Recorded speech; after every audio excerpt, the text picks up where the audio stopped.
ended up finishing torquing down all the head bolts. I got the cams installed. I got everything torqued down, I believe correct. Timing is spot on. I'm very happy with it. I'm pretty content that this is gonna be okay.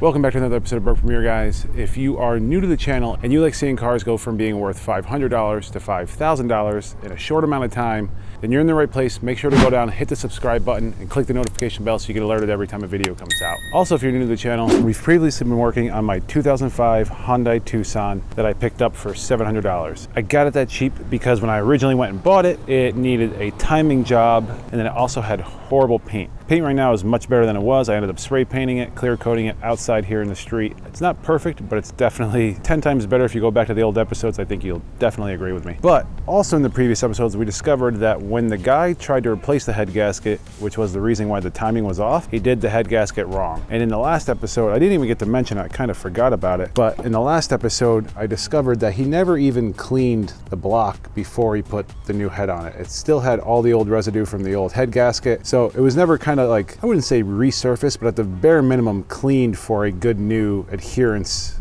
of a new head gasket. So I think that was part of the reason why it was leaking. I also think it was leaking because he didn't quite torque down everything correctly. There's two different torques here. There's two big bolts that sit on the right side. They're supposed to be torqued a little tighter than the bolts on the left. But overall, it was so easy to break these bolts free. I couldn't even believe it. It made no sense to me. On these, I mean, I doubt there was 5 pounds. It was kind of crazy how easily it came out. But in the last episode, I did realize after trying to get the new head gasket on and the head back on, I just couldn't get the head to fit in here without fighting, and I started to scar up the bottom of the head right around these dowel pin areas. I don't want to damage the head because then I do have to go get it resurfaced. So I decided to take a break, leave it, and then I was going to go try and sell the AVALON.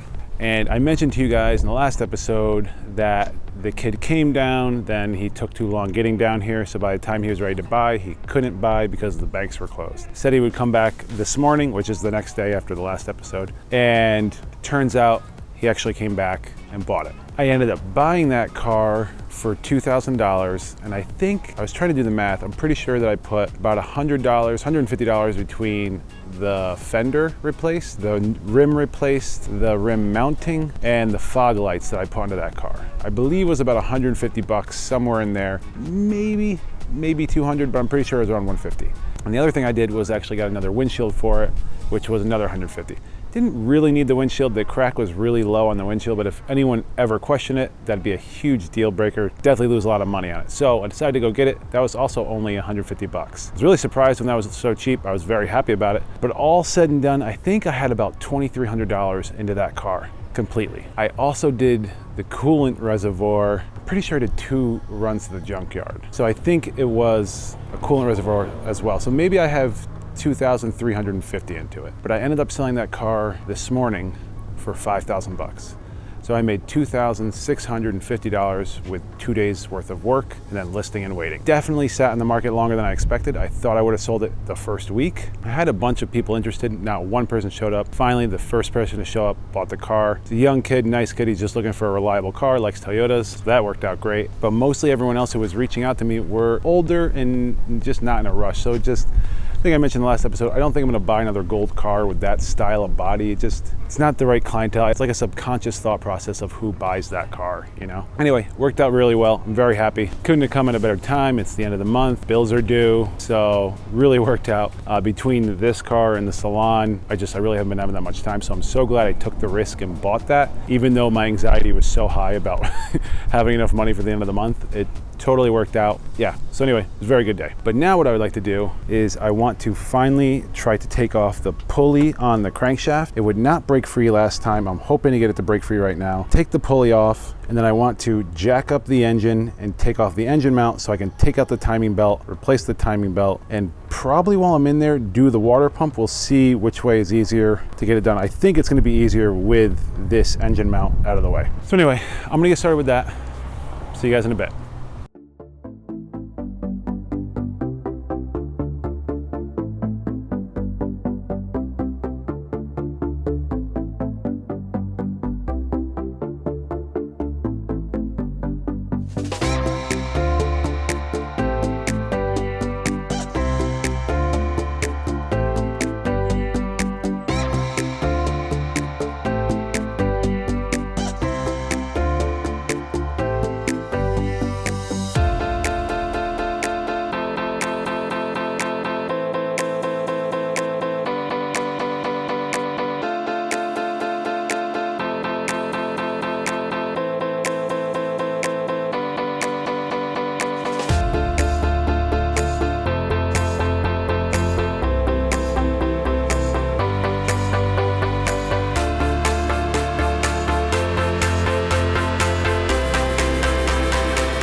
All right guys, I was able to get the pulley off. It came off pretty easy this time. I don't know, I think just trying to get it and then it relaxing and then trying to get it again, it just popped right off. It's pretty easy. I was able to get the engine mount off, and I was also able to get the water pump pulleys off and the cover to the timing belt and the timing belt off. So everything is pretty much clean on the side of the engine. One of the things I do want to do is I want to take off the water pump because it's right here and all this space is free right now. So before I start tackling trying to put the new head on, I want to make sure that I can get this water pump on just because I finally have space in this area. Just want to bang it out really quick, put it back together, and then I'll probably try to get the head back onto this thing so that everything is safe and sound. That's my goal. Not quite sure how well it's going to go. This took me a little bit. It wasn't too bad. It actually went a lot faster than I thought it was going to be. So anyway, I'm going to start tackling that and I'll get back to you guys in a bit.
All right guys, I got the new water pump in, pulled out the old one. I think you could probably see why that thing was shot. They put regular water in it without coolant. It started rusting out the interior, and then the weep hole was full of new coolant that the guy put in before I drove it here. So for sure, this thing is the reason why the head gasket went in the first place. And I don't know if you can see the weep hole, but basically the weep hole's shot. There's all kind of sludge in there from that rusty water. But what I want to do right now is to get the new head gasket on and finally get the head back on. So I'm going to attempt to do that right now. I think I might also remove the intake manifold gasket just because I have a new one in the package and I probably could just use it. So anyway, that's what I'm going to get started at.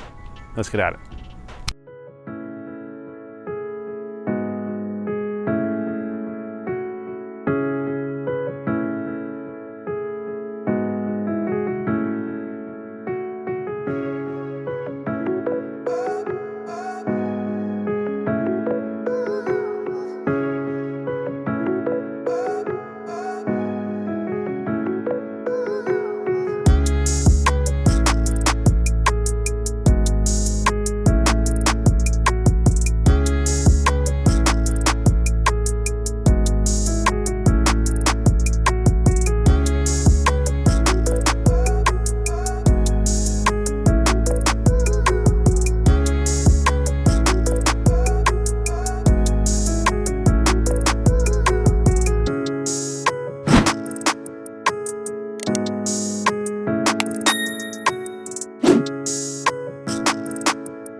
All right guys, it is the next morning. I ended up finishing torquing down all the head bolts. I also threw the engine mount back on. I did tape it, but it got really dark. You couldn't even see anything. But basically, I threw the engine mount back on just so I could take the jacks off and everything and leave the engine and leave the car to look like it's not up on jack stands, because I definitely get a ticket. I also threw the valve cover back on just to cover everything up. But what I would like to do right now is I want to put the caps back on all these valves. In the midst of trying to move this head back on and off of this thing, and I would tilt it sideways to clean the bottom of the head. One of the times I tripped over it and knocked all the caps off of all the valves. So I picked them all up, cleaned them all up, and right now what I want to do is install them all, and then I want to install the cam gears. I want to make sure that I torque them down correctly and that I have the timing correct off of the gears themselves. So I'm going to start with that.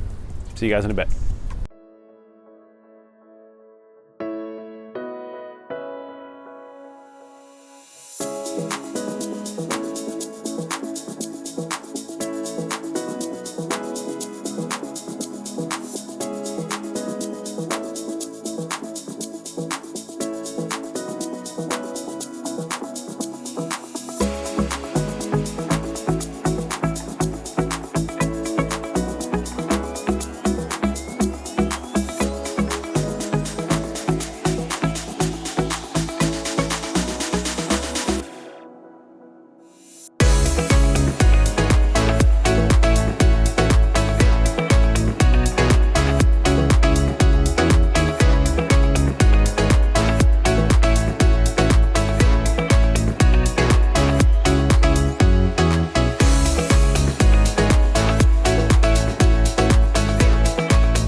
All right, so I got the valve caps back on. I got the cams installed. I got everything torqued down, I believe correct. I also installed the cam tensioner. I think it's all set up. The next thing I want to do is I want to start tackling the timing belt. So to do that, I have to jack the car back up, take the wheel back off, take the engine mount back off, put up the new timing belt, put the timing belt cover back on, put the crankshaft pulley back on, put the timing belt tensioner back on, put the timing belt cam gear back on, and then I think actually put the timing tensioner in and make sure everything's lined up during that. So I want to do that next, but actually before I do any of that, I think I'm actually going to start with the valve cover and all these little cam gasket seals that are around here. It looks like he used the old ones, threw some silicone over top of them and put them in. I'm going to take them out, probably do the silicone idea as well just in case, but then put in all new ones, put in the valve cover with the new spark plug seals along with the valve cover seal. So that's the goal. I'm going to get after it.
All right guys, I believe I have everything buttoned up as far as timing and the mounts and the torquing down of those bolts, along with the water pump and the engine mount. All that's been done. The water pump was kind of tricky. I ended up having an extra little metal piece that was sticking out that didn't line up with my pulleys. So I ended up having to grind that off just to make it flat, and then luckily the pulleys still fit on the new water pump. So I don't know, it's probably a variation that goes for multiple engines. Anyhow, it's on there.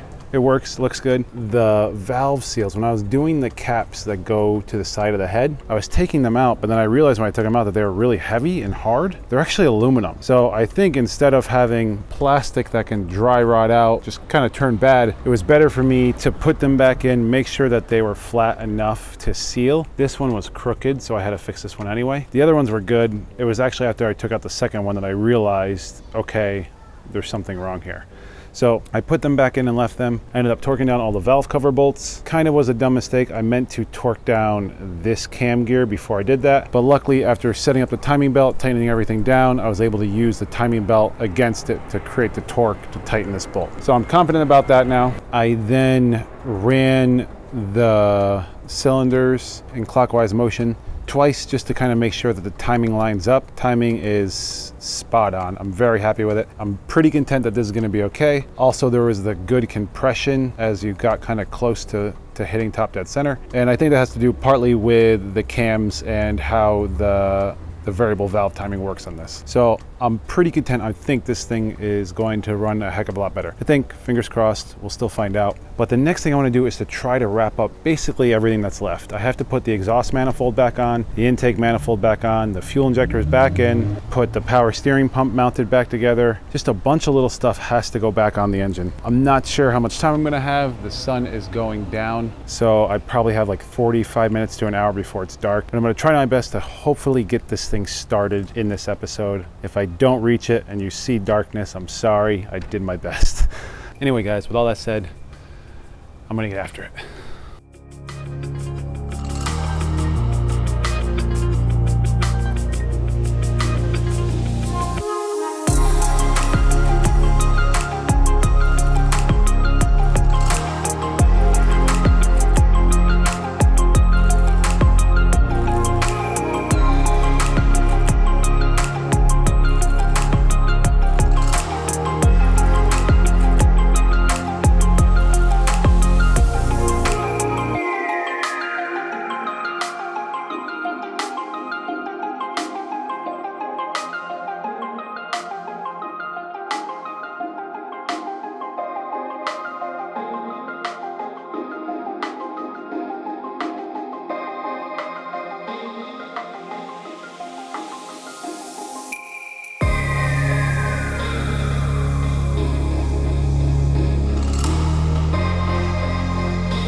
All right, guys, I was able to get the exhaust manifold back on. Then I was able to get the power steering pump back aligned. Then I was able to get all of the belts back on, and along with starting the intake manifold. But the intake manifold got a little hard just to like get the angles around, just to get like a tiny little nut on the back of it. I started getting really dark and I just realized that this isn't gonna happen in this episode. So unfortunately, the first start isn't gonna happen this time. Definitely the next one. I am feeling pretty confident. I found a lot of little things that going along the way that I fixed that weren't fixed that I'm feeling is going to all add up to making this thing run pretty good. Fingers crossed on it, but I do think I'm definitely heading in the right direction 100%. Feeling pretty good. But yeah, in the next episode, I definitely want to get started for the first time, and then I might start wet sanding and buffing the car. Might also tackle the interior. I don't know. It all depends how the first start of the car goes, how long it takes. I do need to get tires for the car. Really, everything depends on how it runs. If I have to go get another engine after I do all this work, it's going to change the whole game. So not sure quite yet. If you haven't yet, make sure to go down, smash the like button. And for all of you that have mentioned that I only have 1,000 subscribers, if I just hit 1,000 subscribers, I have. But for those of you who were saying that I deserve more subscribers and yada yada yada, and thank you, I appreciate it. Those comments mean a ton to me. It really does mean a lot doing all this effort and someone else appreciating it. But if you want to support, really it's as easy as smashing the like button. I think most of you that are saying those comments probably already do. But to anyone else who wants to help out and show basic support, like just a comment and the like button, share with a friend, but really just a comment and like does a ton for the YouTube algorithm. If you share with a friend, for sure that helps. But I'm not even asking for that. And also, if you want to show support, I am gonna have some merch coming. I've been working on it behind the scenes. I got a website now. I've got all the merch on there. So I'll probably drop it in the next episode, maybe the one after that. And by no means am I asking any of you to buy it or expect you to or begging you to. It's not like that. There were some of you guys that were wanting it, asked for it a while back, and it's kind of always been something on the sideline that I wanted to do. So if you guys do want it, it's there. I appreciate it. Of course, it means a ton to me. If you don't, no worries, no hard feelings. I'm not trying to push it down your throats. So anyway, with all that said, I think that is going to wrap up this episode of Broke Mirror, guys. So I hope you have a wonderful rest of your week, and I'll catch you again on Thursday. Later, guys.